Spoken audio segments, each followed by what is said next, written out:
memimpin perundingan, saya yang memutuskan segala-galanya. Ya. Kenapa yang akan perah mandi kata dosa? Kenapa yang akan perah li kata depu? Mandum kata depu buka.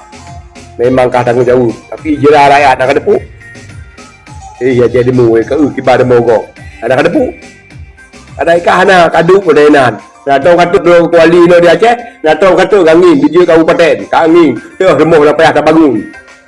Assalamualaikum warahmatullahi wabarakatuh. Saudara sekalian, kita lihat Bang Cowboy menanggapi dan mengirim pesan serta mengingatkan kepada Malik Mahmud Al-Haidar selaku Wali Negara yang bertanggung jawab terhadap penandatanganan MOU Helsinki agar Wali Negara Malik Mahmud tidak larut dalam istana, turun ke desa-desa, ke kampung-kampung, ke Aceh Timur katanya. Banyak rumah kombatan dan rumah masyarakat yang tidak layak huni. Itulah pesan yang keras disampaikan oleh Bang Cowboy terhadap Malik Mahmud.